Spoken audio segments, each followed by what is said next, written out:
Welcome everybody, this is Maciej Szczerba and Sherpa Search on Tech.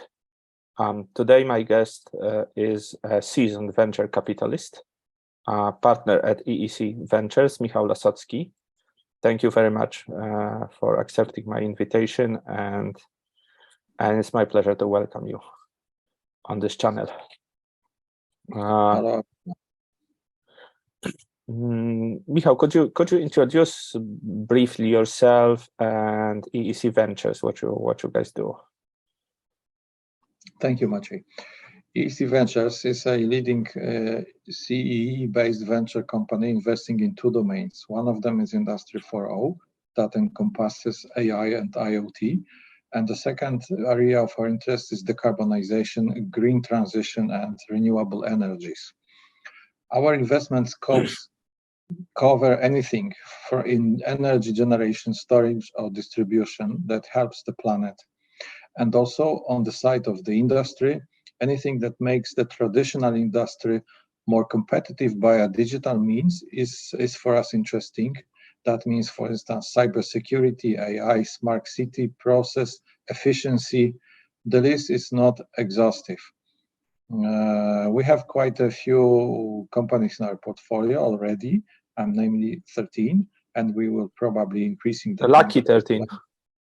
Yes, you can say so. I'm not superstitious. I am. They are grouped into two funds. One of them is a seed fund for startups, which currently, however, has stopped looking for new investments. And there is a growth fund for more mature companies. But that's why I said that is that we are not afraid of investing in mature companies which need growth capital, but also we have successfully invested into complete startups, also at the pitch deck stage. So that's a very the EEC Ventures is more or less 200 million zlotys in management. So it's almost 45 million euro, so to say. Euro. That is correct. And for the small fund, our ticket size was up to 1 million euro, say, and for the larger fund, it's obviously bigger. It's up to say 6 or 7 million euro. Right. So this is important info for our viewers. Yes, among whom are partners. That should give you founders. One maybe distinguishing feature of our fund that is interesting to mention is that our main LP is Tauron Polska Energia, which is a large energy producing and distributing company. So we have a, let's say, potentially simple job to research, to discuss with Tauron, to make an initial due diligence, and then to scale companies. We are trying to be different. This may be interesting for our viewers. To not only we are not only a financial institutions, but we are kind of a serious people who have run our own businesses. That is myself, for instance. Therefore, we do want to give more than money to people, and we work closely with our portfolio companies. And a good relationship with Tauron is just an example of how to do it. Just a couple of facts about myself. I graduated in 1990s from a faculty of economics from Łódź, and it was exactly the moment when Poland and Eastern Europe reappeared on a capital market map after decades of communism. Capital was in a very short supply at that time, and I started for a brokerage house in Warsaw, and then I worked for an investment bank, one or two in Warsaw and in London, and I was raising debt and equity to finance rapid growth of enterprises at that time.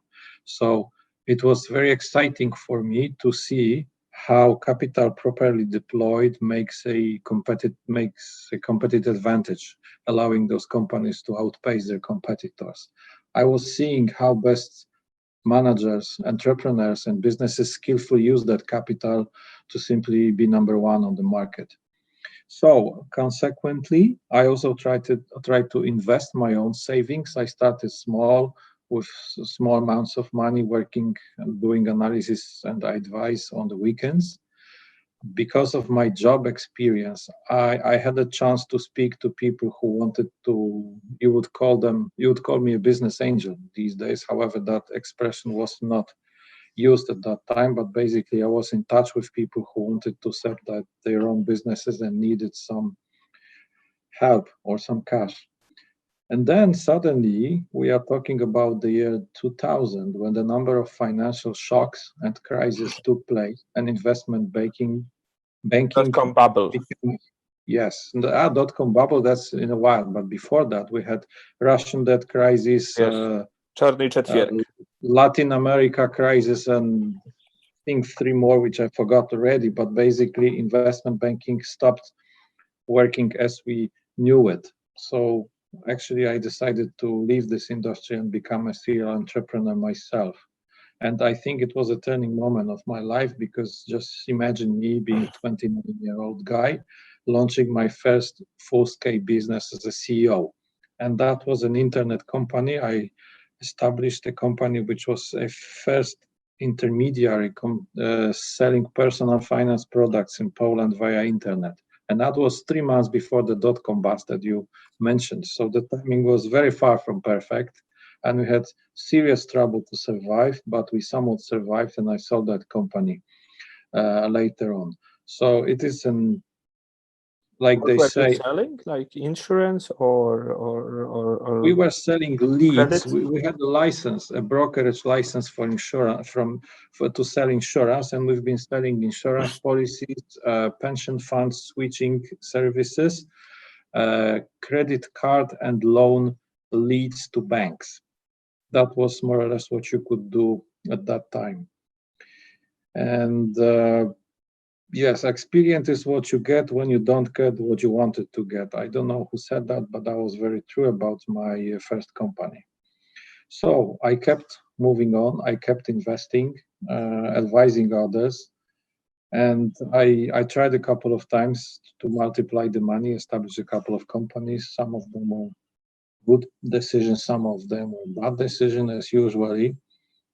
Actually, I collected a lot of various skills that come handy to me when I'm managing the portfolio companies in my fund, because I can speak to my fellow founders and CEOs as someone who knows what I'm talking about. So coming back to AI, because this seems to be one of the major topics of our meeting today. Yes. It's very exciting to be part of that industry. I always was watching that with great interest. I used to run some IT projects. One of my companies was a consultancy company, and we did quite a few interesting projects in that domain. So maybe let's just saying that it's a very broad domain, which has kind of a blurred lines. And if you ask many people what exactly is AI, you may have different answers, and none of them is entirely right or entirely wrong. So I think the generally accepted definition is that AI is when algorithms are simulating human intelligence processes using computer systems. And that is a very broad definition, because that is neural networks, that is computer vision, that is voice recognition, that is chatbots, and probably the list is not closed, so we may see some more interesting applications in the near future. This technological space is dimensioned in a number of ways. For instance, you have very matured products in their life cycle. For instance, number plate recognition or OCR is a mature business right now and doesn't excite anyone so far as I know. And for instance, certainly at some stage we'll come across ChatGPT today. So this is the red hot part of the market in terms of business maturity. And obviously, like in every industry, you have incumbent players like Google, Facebook, Apple, Microsoft, Amazon, who have historically developed huge amounts of data that has actually kind of nudged them into learning how to use it. They have developed a lot of interesting algorithms and know-how how to monetize those data, and also have developed skills how to efficiently process that, because it is, well, the definition of big data is here. One of the hilarious ones. I remember these jokes like, how big is big data? A couple of years ago is when the term big data was coined. And what was the answer then? I don't really remember, but I don't really remember what was the answer. But my answer is that, and the general answer is that in the last 25 years, humanity created, and this is a fact, created more data than in all its previous history. That is very true. And basically, you start processing a file, and before you're done, the file has already changed because there are new inserts to this database, and there is already new data stream which is getting appended every split second. So this is also a case when you are not able to apply, let's say, typical technology that you develop for restating data. Say 15 years ago, I think, let's say, some millions of something was big enough to be called big data, which today is nothing, right? We have, I don't know, I'm only up to trillions. I don't know what's after trillions, to be honest. Quadrillions. Gazillions. Exactly. So then obviously, aside of those players, you have lots of smaller players who are more entrepreneurial, more agile, more willing to take risks, more innovating, and let's call them challengers. Yes, they're trying to outcompete the big ones, doing one or two things better or smarter. And usually they enjoy backing from VC funds, and but sometimes they persist, and sometimes they are taken over by incumbent players. For every huge company that I mentioned, you have extensive research where you can find out how many startups or mature companies they have taken over in recent years. So without maybe delving deeper into those, let's ask ourselves, what is really a competitive advantage in an environment like that? And just to give a couple of numbers, when I started my adventure with AI, for instance, in 2012, the model, which was called AlexNet, was an advanced computer vision model, and I took note of that for today. It has 60 million weights. Now, in 2021, the COCA model had more than 2 billion weights, and the Gopher model by Google has 280 billion weights. And there's no reason to think that it's going to stop. Maybe next month or next quarter, we'll see yet another model which is even bigger. So this is a challenge. You cannot actually sit with your laptop over the weekend or two and do something which can outcompete those people. So what is really, how can you dimension this competitive space? First of all, you have algorithms. There are very few companies now, in my opinion, that do real research and do real innovation in algorithms, because it's not a one or two man job. There are hundreds of people involved in making real progress in AI algorithms today. Then you have data sets, because you need interesting data sets to come up with something unique. For instance, do you have access to clinical research to train your network to classify medical images? Not everybody, perhaps. Yes. Do you have air traffic control data? Not so. I don't think so. Do you have enough volume of video taken to train your autonomous car, for instance? So access to data sets, access to data, which is interesting, is also another competitive advantage. And I think that it's very good if you can collect data and it's not cost for you. You generate that data, for instance, as a byproduct of your other operating activity. And then the economic result on your AI business is looking much better than if you had to really pay money, market value for those data to acquire and to train your models.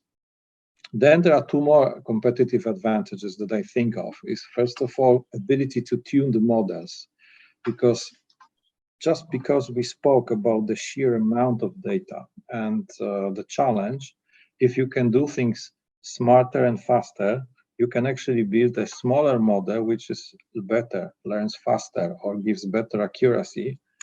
And you don't need to have 2,000 scientists to that, because you just might have found a very good clue, a very good idea that allows you to move things forward. So again, the architecture and the way you tune them, the number of attempts that you can do, it's a competitive advantage, hyperparameters of those models. And where everything else fails, raw computing power can also be an advantage. If you can do what people are unable to do because of your size, just the size of a server room, never hurts. But let's yes, say, let me interrupt shortly. From the VC perspective, basically, you invest in companies which are in the area of algorithm advantage, because you probably don't have opportunities like investing into companies that have, let's say, huge amount of data or who have huge computing powers. Isn't it the case?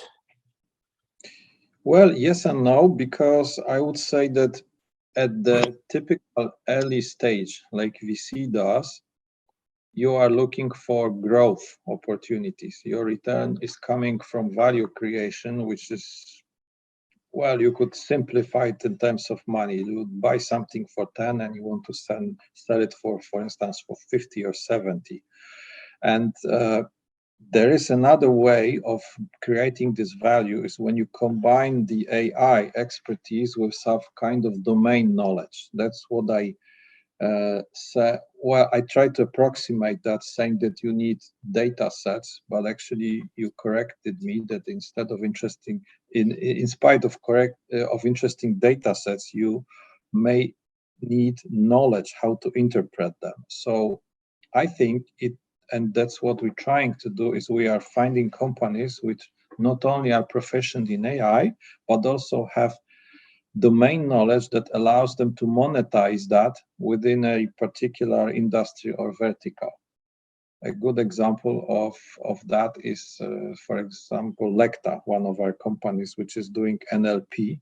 There are plenty of NLP companies on the market, but Lecta has developed advanced chat assistants who have many advantages that I'm going to explain later if you're interested. But the point is, they have a very strong traction among financial industry, among telecom industry, among insurance companies, and that's what makes them valuable in our eyes. Not only their NLP skills, however, probably this is where it came from.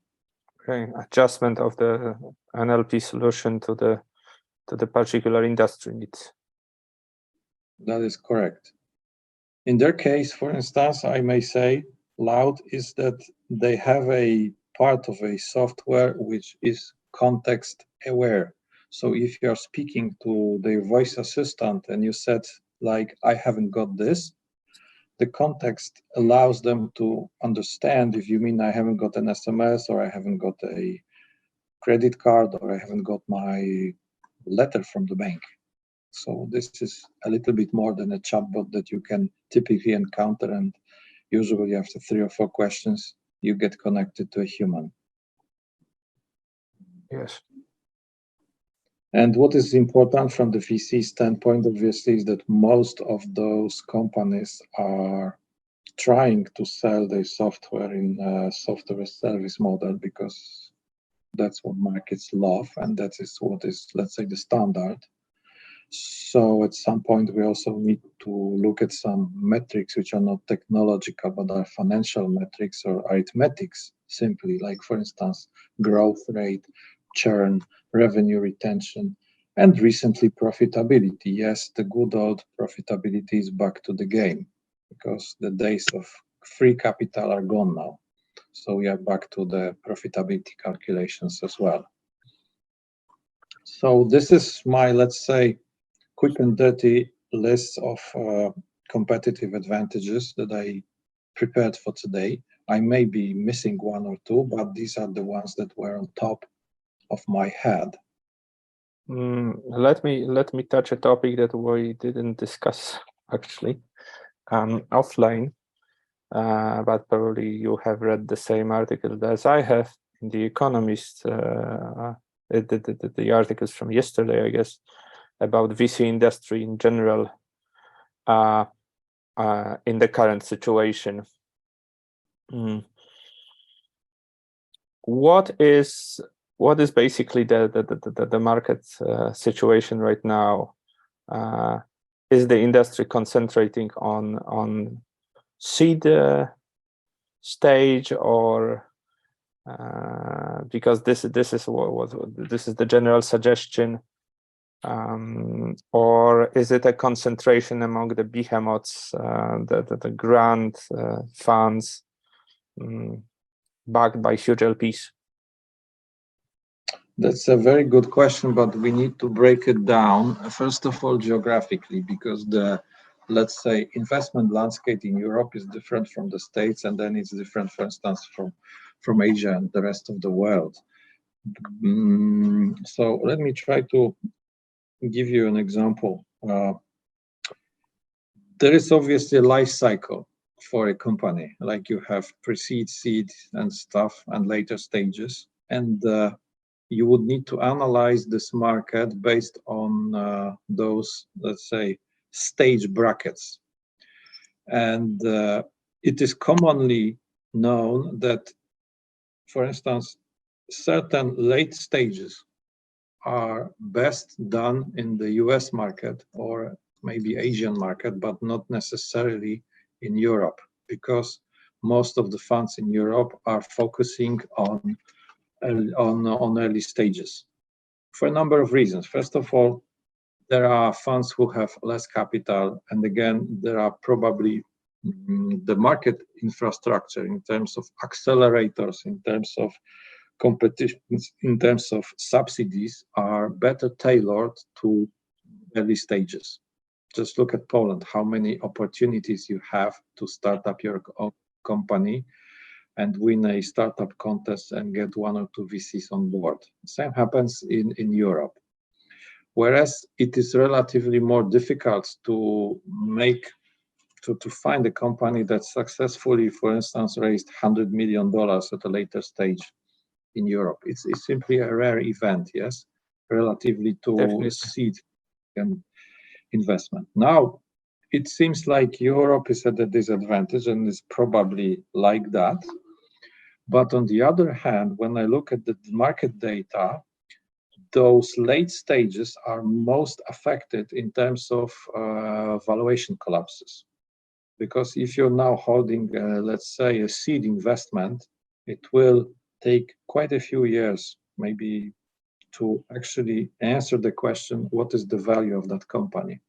Whereas if you entered with a pre-IPO deal, and now there's no IPO because markets are collapsing, you are in trouble, and that's obvious for everybody. So for every specific market segment, which is defined by company maturity or company life cycle and geography, the rules and the situation may be slightly different. But obviously, well, the interest rates rise, the cost of capital is decreasing, and valuations are lower everywhere. So it is really difficult to, let's say, find people who are happy and say, yes, the situation is better than it used to be 2 years ago. But c'est la vie, this market is cyclical. So I touched this topic because let's say just before we go into the second stage of our agenda, is that AI business seems to me to be very capital consuming. That's a very good question, because, for instance, you can still do, let's say, decent job of programming a working AI solution with, let's say, within 200 lines of Python code using open source libraries. So it is tempting to do that. However, the big question is, can that be rolled out and have real market value? Can you make money on that? And the answer is sometimes yes, sometimes not. Some simple and bright ideas do not necessarily require a lot of capital, but in majority of cases, yes, you are right. And especially when you need to make a breakthrough on the market, or for instance, you want to at least tweak or maybe even develop your own technology. Yes, it is time consuming and it is also capital consuming. Usually, I'm talking about our companies. Some of them have spent considerable amounts of money to perfect the technology, or for instance, to collect the data sets or to simply tweak the existing models to those data sets. So it's kind of not that type of business that you could compete with 1 or 2 friends and 3 laptops over a couple of weekends. Yes, this is gone. You're right. We have planned to talk about, let's say, civilizational impact of certain applications of AI, but I'm also trying to get from you a VC perspective, because this is a very interesting one for our viewers. So let's start with military technology that we were to talk about, an application of AI, because the war in Ukraine, however terrible it is, shows a huge boom among small entrepreneurs to implement AI and to make smart military technologies using some very basic components. Some people say that after the war, Ukraine may repeat the success of Israel, where the military segment was heavily involved into building up startup ecosystem together with academia and entrepreneurs and VC money as well, of course. And hopefully they are right, but it seems like military technology doesn't require that much capital, and maybe it certainly requires data, like certain applications of drone surveillance and this kind of solutions I'm now speaking about. But it seems that a few guys with laptops can do it, and some smart algorithms. What's your take on that? I've done some research and digging, and basically experts agree that successful AI application in warfare is a game changer, very similar to introduction of potential of nuclear weapons. So the first conclusion is, if that's true, we cannot get this one wrong. I tried to find the most ancient application case, and I think, but I may be wrong, that in 1969, the modern F-14 fighter produced by the United States had air-to-air missiles which are guided using image processing. So that would be the first computer vision event known to me. And I think they were very successful, those missiles. Since then, and obviously that was prohibitively expensive, and you had to create your own technology stack, including hardware and software, because there was simply no other options at that time. And that was obviously confidential and top secret. Currently, I think there is a much broader scope of AI applications. Let's just say cyber warfare, for instance, cyber security, when you need to analyze signals and distinguish, for instance, the pattern of attacker from usual network traffic.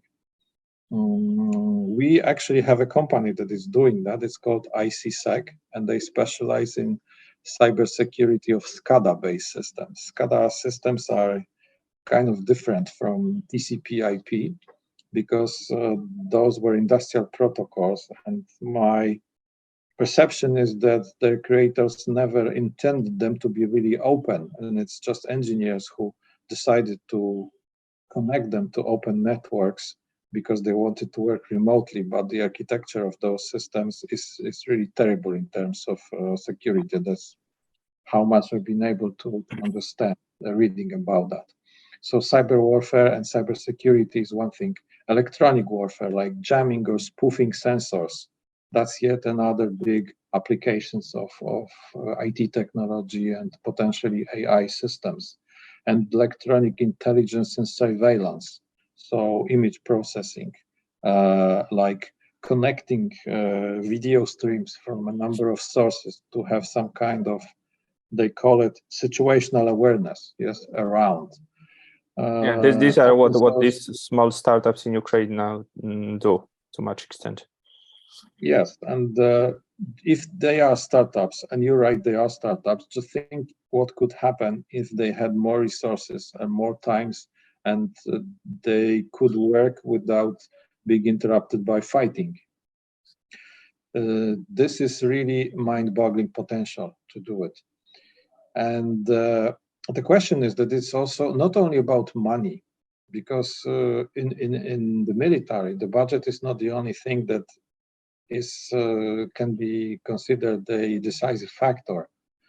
Usually in large organizations, and army is large, technology adoption is very slow, and it can actually happen that the process of software procurement and implementation is so slow that by the time it is finished, the software is obsolete. So you need to observe the culture, because Ukrainians are under such pressure that they are simply thinking out of the box constantly, because sometimes there is no box.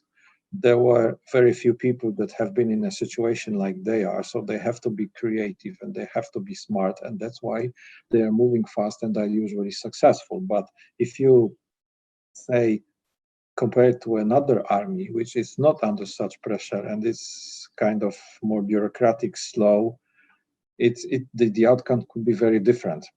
Peter Drucker, the guy that I really value, used to say that the culture eats strategy for breakfast. That's why before you look at the strategy, you need to look at the culture of the organization to say that. In terms of success of Ukrainian people, I think they do have the right culture right now. So yes, this is probably the first war where AI is applied for such a massive scale. And it seems that for now, the winning edge is Ukraine, because they have a lot of skilled people who can do some kind of improvised, use that word, improvised AI solutions that can immediately tip the scale and help them being successful on the battlefield. And that is just what they have right now.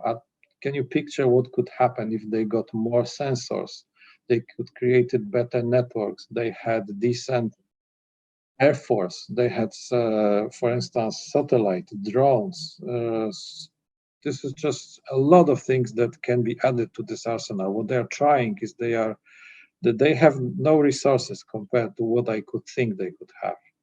So there is a lot of potential that they could be used, and there will be a lot of development technologically, and some of the armies of that planet will be able to adopt that, and not necessarily the ones who have the largest budget, but most likely the Israeli types of countries evolve and embrace change and technology rapidly. That is what I would say. The agile armies, so to say. Exactly. AI and education. Where could it go? Should students use ChatGPT, for instance, in classroom, like it was a calculator? It's difficult to answer that question, because I am a great critique of the existing education systems, mostly because half of my family is academic professors. So maybe let me start by saying that education systems are dramatically inadequate to the real world requirements. And the AI revolution and the ChatGPT has just exposed that uncomfortable fact. The whole education process must be redesigned, perhaps using AI tools. And now, just have a look at this. If you are an engineer or STEM, which is science, technology, engineering, mathematics, you need to be taught a certain amount of boring, repetitive tasks. Just imagine that as a child, you need to learn the times table. Before you are allowed to use the calculator, it would make sense for you to know the times table so you can interpret the result from the calculator and spot an error. A lot of students say, "Oh gosh, this is boring. I'm not going to do that." And you could create a smart tool, for instance, like ChatGPT. But if you don't really understand that, I'm thinking, for instance, of scientific calculators. At some stage, instead of solving a quadratic equation, you would learn how to type that on the keyboard of a scientific calculator and receive the result. But for me, this is something which is, I would call, digital cargo cult, yes? Because you don't understand the process, but you are simply following the instructions, hoping that the outcome is what you need. And you are unable to spot the error on the way. However, those repetitive tasks like timetables, like tests, they are most vulnerable to large language models like GPT, for instance. And as a result, education and recruitment, which is based on this type of repetitive tasks, is actually helpless because they cannot even tell if this is the human. So it's kind of a passing the Turing test, yes, because GPT-3 was able to pass coding exams, medical exams, bar exams, and just think this is not the last word. We will have more models, more sophisticated models. So the whole process of educating and recruiting and promoting people has to be thought over very deeply. 1950 paper by Alan Turing didn't really specify what Turing test is. This has to be underlined. So yes, it's oversimplification to say that if an AI interaction resembles human-to-human interaction, then the AI passes Turing test. It's rather about the spirit of it. I did it kind of on purpose to provoke that. It's also about the time. So if you ask repetitive questions to ChatGPT, you will make him or her make mistake at the end of the day. But please go on, I interrupted. So you are in a situation as an examiner when you are unable to tell if a particular exam was solved by a human or an AI system, because the answers are correct and it doesn't tell you anything more. Theoretically, you could prepare this exam or a recruitment task in such a way that it's difficult to solve it using simple NLP model. You could call it adversarial testing or anti-adversarial testing, because the way you prepare this type of questions is targeted towards AI giving wrong answers. And that's how you can tell if you are talking to a human or if you are talking to the bot. And one of our companies called Challenge Rocket is doing exactly that. This company started as a recruitment tool, similar to hackathons, that you are reaching out for IT people who are willing to show their skills. I recognize this company. Yes, but active. And now what they discovered is that there is an entirely new market for recruitment tools that actually can distinguish between automated AI cheating and real answers from human. So if you want to learn more, I'd be very happy to connect you with Tomek, who is running the company, but it seems that this is a specific place where AI can be deployed against AI. And then again, if you look at the history of adversarial AI, so basically people building neural networks to detect objects and then other people spending the time trying to fool the models that the other guys built, I'm sure that the race to eliminate AI cheating has just started and will never end up. So keeping this under control is one of the fundamental challenges for the culture and for the society. Otherwise, you will never be sure if your doctor is a real doctor or if your lawyer is a real lawyer, yes? But it is something that we have to address when we think about education and when we think about recruitment and promotion of people.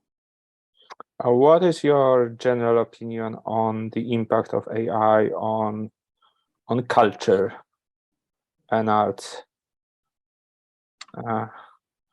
That is a very good question. Human creativity, regarding copyright, regarding various aspects. Do you like the movie Big Lebowski? I know it's a very famous movie. I've never seen it. Okay, I did, and I really like it. And it was 1998. So now picture that you upload all the movies prior to 1998 to any neural network, and you hope that it's going to generate Big Lebowski. No, it will not, yes? Same story happens. Imagine that you put all the blueprints of aircraft, which are available in 1940, and they are all propeller-driven aircrafts, and you feed them to the neural network, and you hope to come up with a design of a jet engine-powered aircraft. Nope, it will not. That's true. So, what does that mean? That you have to draw a very clear line between creativity and algorithmic derivatives, because it is kind of, I call it, for lack of the better word,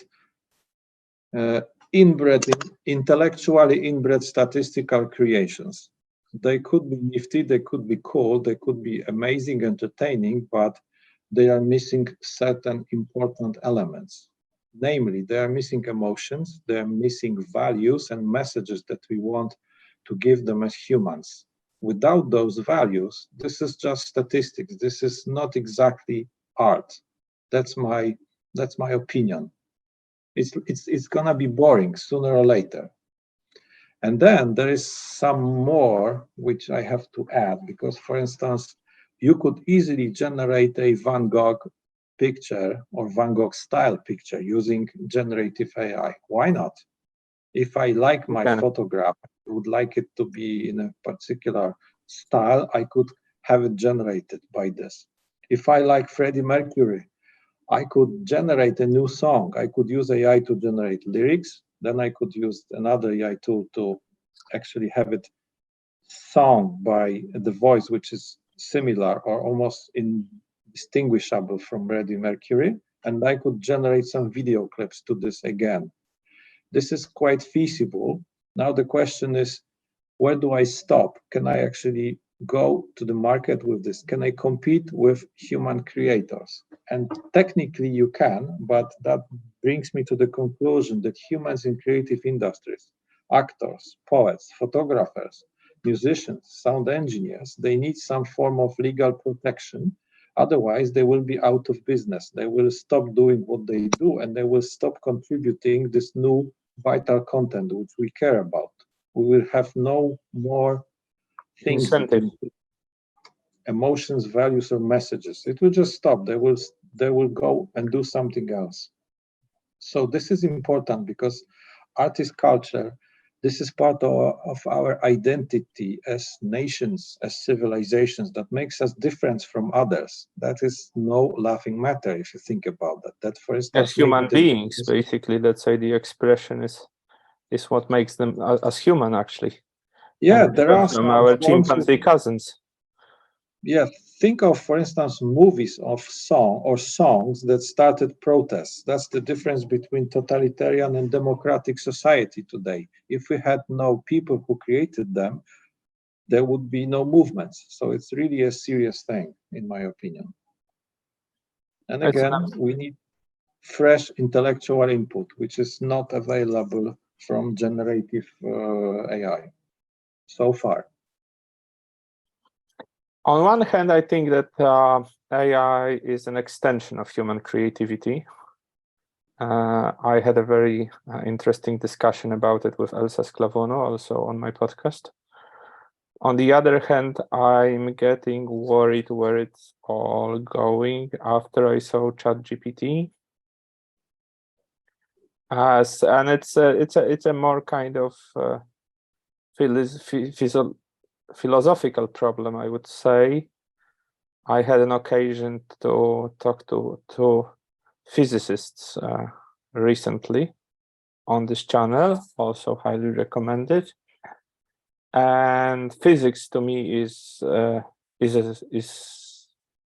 current time philosophy, the counterpart of what used to be philosophy. And both of these physicists acknowledged that we don't know what is in the black box of neural networks. And the black box of neural networks now provides us with information which influences our perception, which influences our consciousness. So yeah, this is something that sometimes I think that it may substitute our creativity instead of just extending it, but hopefully not in our lifetime.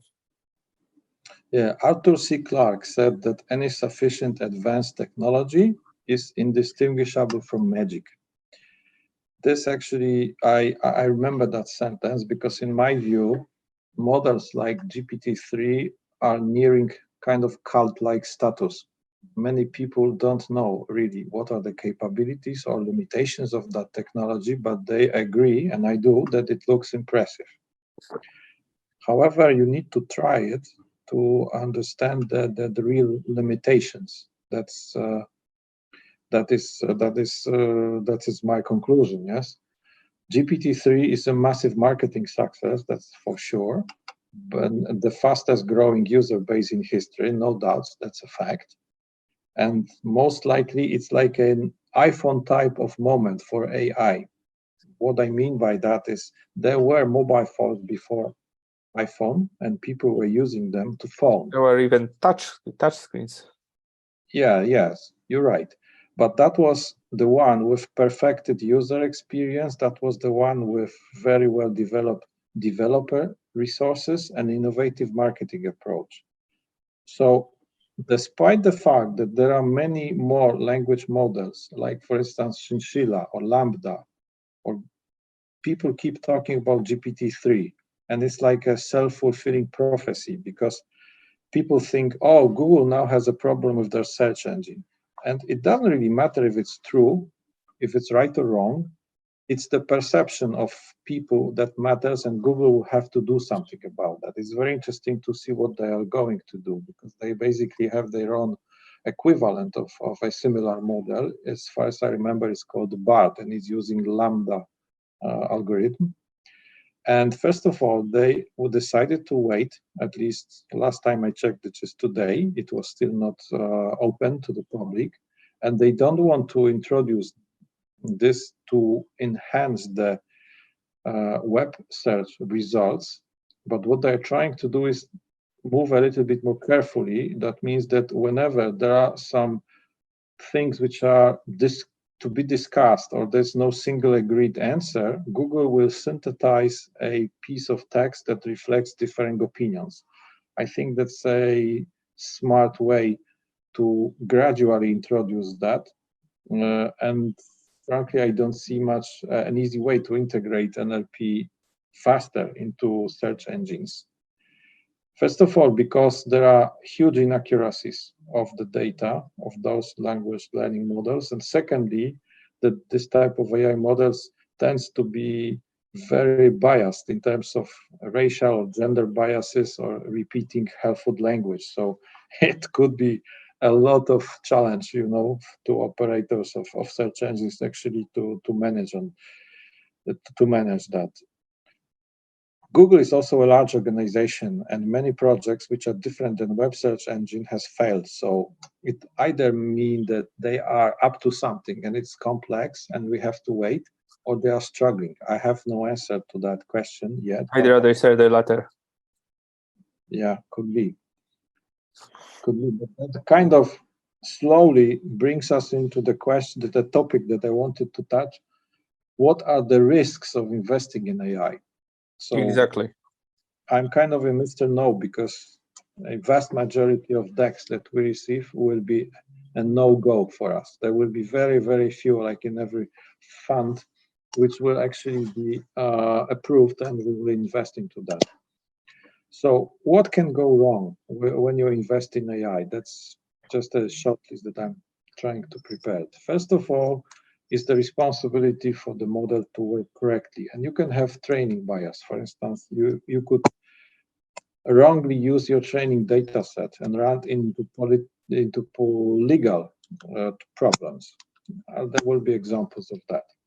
There may be errors in your training data, which may be so vast that you're not able actually to clean it properly. And it's a different story because, for instance, if you're doing a movie recommender, your mistakes will not be a serious problem. But if you are, for instance, trying to classify images to diagnose a cancer patient, yes, it is a problem. Then you have this thing that you call black box, which is explainability. And especially in Europe, Europe is pushing very hard to become the world's leader in regulating AI, perhaps for some reasons that they haven't created any large AI company so far. But anyway, the regulatory pressure is visible. That is important because you need to understand what your model is doing. There was this kind of a textbook example where you had two sets of photographs. One of them was photographs of a forest, and another set was photographs of armor, like tanks, which are hidden in the forest. And they trained the networks to spot a tank hidden in the forest. And on the training data set, it worked perfectly, but in real world, it failed miserably. And when they researched that, actually, they found out that the forest was photographed on a sunny day, whereas the tanks were photographed on a cloudy day. So basically, the system was not detecting tanks, but it was detecting clouds. This is an example of a wrong type of AI application when they simply didn't understand how the model works, and it was not possible to properly deal with the issue. But there are lots of examples like that. Some of them are simply pure cargo cart programming, when people who are doing this don't know exactly what they're doing. So coming back, what can go wrong? For instance, ownership of training data. That is a very interesting case because a lot of models, including image models and including text models, are trained on huge amounts of scraped data. And there is a big question, do they have right to do that? And if you have, for instance, Getty Images or any decent company which is doing stock photos, most likely those stock photos have been used to train models. Now, is that legal? Well, did you have the right to scrape them? Is this still a derivative work or not? Just picture that I am supporting Wikipedia and I'm sending them money, and then somebody else is scraping the whole Wikipedia, he's training the model, and he's making money selling this. I'm not sure that this is what I wanted to support when I was sending money to Wikipedia, because I wanted Wikipedia to thrive, not somebody else's business. Also, edge cases. Real life will always supply us with interesting edge cases, which we will fail to recognize with neural networks because we would not include them in a training data set. For instance, you can train your system to detect road signs, but I saw a movie of a car who was following a truck which had like 30 road signs packed on their back. And the camera of the car was simply going crazy because it couldn't understand why it keeps moving, or why those road signs are moving, and it couldn't make any reasonable decision based on that type of training. To be honest, I don't know if you have solution to this kind of situation. Say again, please. I don't know if we have solution to this kind of situation, to edge cases as of now. I'm afraid the only solution is a good insurance, because they will keep happening and there will be damages which arise from that. And then we could start discussing ethics, yes? Because unethical behavior is also something that we need to discuss. There was something, a famous science fiction writer, Isaac Asimov, and he formulated laws of robotics, which prohibited robots from harming people. But it seems that it's gone now. Especially, it doesn't have actually to come back to our warfare scenario, but if we could just think about autonomous cars. Imagine a situation, there is two ducks and 5 small ducklings who are trying to cross the highway, and the car stops to let them pass, and this is the cause for an accident because there's another car behind who just crashes this car, and there are damages. Somebody in the first car made a decision, I will stop to let those ducks pass. I will try to save the ducks, and as a result, he caused an accident. Now, if we had a car which is autonomous, this decision to stop or not to stop would have to be made by the car or by the algorithm or by the programmers of that algorithm. And what if there are no ducks? What if there are people? What if this is a bus which has 50 people and the driver has to choose, or the algorithm has to choose, should I endanger 50 people in the bus or should I endanger 1 person in front of the bus? It's really a serious thing. We don't really know what is the answer to it, really, because it is the question of good and bad, and there are philosophers are discussing for thousands of years. Can you define good and can you define bad? And I think there's no answer to it. Yes. Yuval Noah Harari called autonomous cars philosophical cars in his book, the questions for the 21st century. I'm afraid I missed that one. I know that this guy exists, and I heard about the book, but I just didn't. This is the third from the known books, because the previous ones are actually military history. Yeah, and another example that I saw recently, which means not only deep fakes and fake news and impersonations, but I'm not sure. Do you know the guy Anthony Bourdain, who was a celebrity chef? Yes. The cook who committed suicide. There's a movie about him called Roadrunner. And within this movie, it features artificially generated voice of Anthony making statements that he did not articulate because he died, yes? Now the question is, can you do this? How are you authorized to do it? Is this ethical to do that? I wouldn't say so, but I've also heard, and this is actually a fun fact, that the Chinese imitated the voice of Donald Trump and played it out upon his visit to China, to Trump actually, with this very characteristic Trumpisms, but also, let's say, imitating his tone, the way he speaks, and so on. So that leads us to the conclusion that you cannot trust your own senses, because whatever you see, whatever you hear may be manipulated or fake. This is an entirely new situation for us, yes? And maybe there's a new market for it, because, for instance, if you have a paper book, you are reasonably certain it has not been falsified by AI, if the paper is old enough and yellow, yes? So there has to be some kind of trust issue in play. You could, for instance, use some kind of a blockchain solution to guarantee that this particular digital content has not been manipulated, maybe. I think that there will be a trend towards things which are real. For instance, my wife has recently told me that our older daughter, which is 15, uses some kind of app popular among high school students right now, which is it's like in the pandemic, the quarantine. You receive a message, you have to open up your camera, record a short movie, the place you actually are.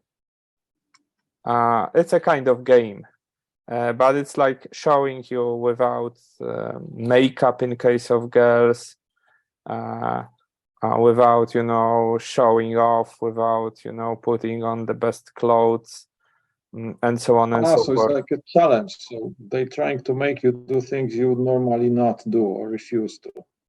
I wouldn't say so. It's like just that you don't have time to prepare yourself for recording. Okay. To make yourself up. I mean, in larger sense than cosmetics makeup, but to dress up, to change the place you are. Probably, I don't know how the game really works. I mean, I didn't figure it out. That whether you have some at least a little time to turn it on. Probably you do, so that it doesn't catch you when you're on the toilet. So, but it's but the sense of the game is that you show yourself in reality. You show your real face, so to say, not made up. And I think that this is a big trend, because with so far the major social trend over the internet was that you make yourself up, Instagram and so on. And now with the AI, with ChatGPT, with all the increase in capabilities of these tools, there is no limit really how you can make yourself up, if you can change your voice, and as we just spoke. So people will go back to things that are real. If they are tangible, I don't know, like books, but probably authenticity. Yes, authenticity. Very interesting. So I just came across two more examples, which are doubtful ethically for today's conversation. First of all, is that there is something which is called evil AI, which is trained on evil data sets. For instance, there are corners of the internet which are psychopathic at least. And if you extract contents from that, you could train neural networks to be psychopathic neural networks, for instance. That's one thing that surprised me, really. And another one is kind of more creepy. These are called dead bots. There are some people who have lost their loved ones, and they're missing them so dearly that they are prepared to pay for a bot, and they speak to that bot, and that kind of eases their pain after the loss of the loved person. Haven't heard about this phenomenon. That's called dead bots. For me, it is at least ethically questionable. To say at least. Yeah, this is what I found kind of interesting, or at least I would say edge cases of AI and ethics. So coming back to something more concrete, your fund has experience, and you yourself have experience with Internet of Things in the context of industry. Could you tell us a little bit more about it? Yes, we see that there is a certain continuity, because Internet of Things is the way to acquire data which are unique, and thus that is probably the first building block for doing advanced calculations like machine learning or like AI, which generate value. And there are vast amounts of data, because there could be pressure readings, could be temperature readings from machines, and as well it could be, for instance, video streams from cameras that detect or classify objects, like, for instance, faulty products and good products, or intruders or fires, all kinds of stuff. Just to give you an example, one of our companies, which is called SmokeD, is a company that has trained networks to detect fires by detecting smoke using ordinary CCTV cameras. In my opinion, it's difficult, because usually when you train a network, you have a data set of examples And for instance, if you distinguish cats versus dogs, you give them photos of cats and dogs labeled. Now, because smoke is so different, it's kind of difficult to explain to the network what do you mean by smoke. It is transparent and it keeps changing all the time. So it's just one example of this type of a company. We have, for instance, reliability solutions. That is a company which is doing pure preventive maintenance projects, and they certainly need a lot of data to feed to their models to understand, for instance, if the engine is going to fail, if the wind turbine is going to fail. They have a lot of interesting models developed focusing on industry and energy sector to prevent failures and defects. We also have an interesting company in that area, which is called DBR77. That's less of an AI and more of a IoT, because they are in the business of so-called digital twins. The way it works is that if you have a daughter, you have certainly played a game called Sims, right? Or at least Yeah, I didn't. I know what it is. Yeah, you are aware that a thing like that exists. So just picture industrial Sims. When you create a 3D equivalent of a factory with all the robots and machines, and then you can feed the data from real machines and you have a digital twin. And for instance, if you want to optimize this factory in whichever way, like for instance, change the layout of the factory floor, experiment with different workflow of tasks or materials, before you actually change something, you can use a digital twin to test your hypothesis, and you can find out which combination is the optimal one. This is what can happen when you apply DBR77 technology. IoT is certainly not as well represented as AI when we speak about headlines and news, because it's kind of obscure, techie, nerdy thing, but there are lots of interesting things that are happening in this domain.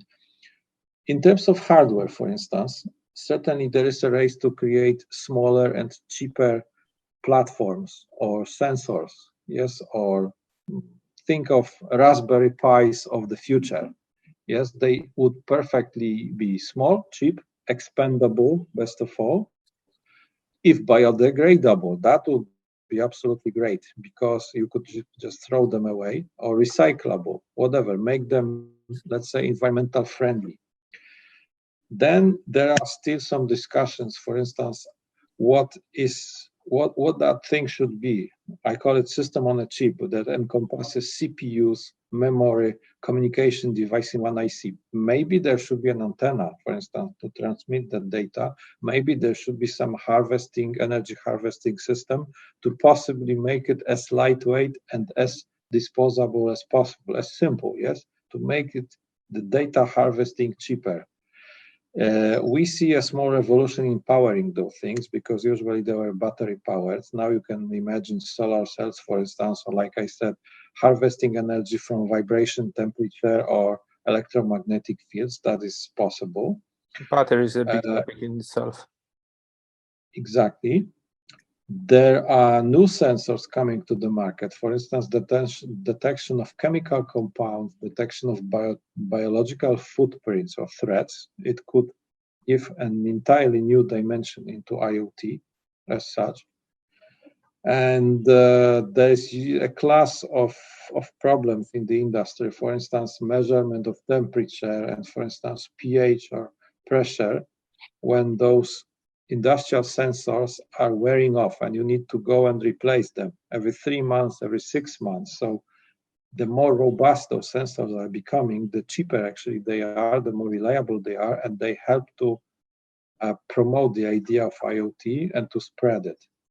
And then lastly, 70% of information received by human brain is visual. So I believe that the future of IoT is closely linked to image processing capabilities, and that is determined by two more things, which is first of all connectivity, think 5G, and secondly something which is called edge processing, because the better the quality, the bigger the data stream, the more you are off when you process this as an edge processing concept. So like I said, I'm looking forward to rollout of 5G technologies because it will be a complete game changer. It will be. When we speak about massive IoT networks, and it will enable demanding applications like I described, for instance, image processing, classification, and detection. It would be very interesting to see when those networks are getting loaded with this amount of data, how will they be managed? I'm talking about the trade-off between edge processing, for instance, and deep within cloud processing. Depending on the situation, depending on an application of a time of a day, you could decide to do this or that. So there must be some kind of an orchestration layer to this, which would decide, will be a decisive factor. Think of efficiency and pricing and value created from those networks. And this is completely different than just sending a message once a day, reporting humidity or, for instance, battery power. This will be a completely new generation of IoT sensors that and networks that I'm talking about.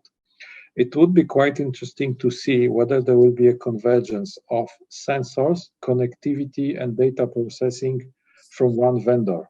Think of Microsoft. Microsoft has already got cloud processing capabilities, AI algorithms. It's like drag and drop AI. You could think of them in future as a telco operator as well. And then if they add sensors as service, it could create a completely new environment, for instance, to deploy so-called AI algorithms that we discussed. I consider them a kind of a complementing each other. That will certainly boost digital twins, the ones that I described, like DBR77, and there will be far more use cases and applications. And that again, we made a full circle. It will be it will require a complete change of organizational culture to embrace that massive technology shift. In fact, today, many industries are comfortably lagging behind because they think they can get away with that. And to some extent, they're right. And to some extent, they're wrong because in 5 years, they may not be existing because there will be competitors coming out of nowhere, seemingly, who would have such a dramatic edge over them, which would translate into lower costs, and they will simply wipe them out from the market. One more interesting case of IoT is a company called Solvena. Actually, I remember I wanted to tell you about this. This is an energy management company. They produce software which allows energy savings in buildings, but this is like IoT for energy because they are able to collect to thousands or tens of thousands of sensors and nodes of the network to perfectly tune and manage this energy management process, so it is smooth and they save energy without sacrificing the comfort of occupants and of users of those buildings. So that is a, let's say, neat transition between IoT and, for instance, energy savings. And it's one thing to say we save energy, we switch all the lights after 8 p.m., for instance, and it's yet another thing to say we do it on a case-by-case basis. There's a smart algorithm that decides which lights should be switched off or which should be dimmed. This is just a very simple example. And I strongly believe that this IoT thing will be a key enabler for the industry of the future, which we call Industry 4.0 for short. We saw, for instance, the change in retail and e-commerce, which was a direct consequence of data-driven business. And there is no reason why manufacturing should choose a different path. When we have more sensors, they are more accurate, the data collection is more frequent, that would be improved, that would generate improved digital models, and that would allow optimization of productions to the scale which is unheard of right now. It will be better predictive maintenance. It will be better stock management. It will be better production planning. There are so many possibilities which we haven't even touched. Yes. So you will be a digital company or you will be a dead company in a very short period from now on. Yes, IoT is I think that underestimated as a field It's of just business. not sexy to write about on the front page, but it's there, and you don't see that because it's a B2B technology and there's no ChatGPT 3 equivalent to it. But this is a very interesting sector. But it will be connected to AI, or is being connected to AI already, especially in China. Oh, yes. Which is, I think, a leader in IoT. Also because of the Chinese model of AI development that let's rely on data first and not on fine-tuning of algorithms and models. But it's only possible in a country like China with authoritarian regime. In fact, lack of privacy laws, as we know it, though some are of the opinion that they do have it. I don't really think so. And it's possible only in China to collect such amount of data, also because of the scale of the Chinese population. That kind of brings us back to the culture and identity topic. They are collecting massive amounts of data, and we are thinking about regulating privacy, which makes it very difficult to collect interesting data sets in Europe. That's true, but I think that both of us prefer to live in Europe at the end of the day. Yes, I fully agree with that. Michał, thank you very much for this conversation. This was fascinating to have an erudite like you sharing such deep insights together with your business VC experience on the other hand. So once again, thank you very much for having you, and I hope that we will meet again on this channel. My pleasure. Thank you.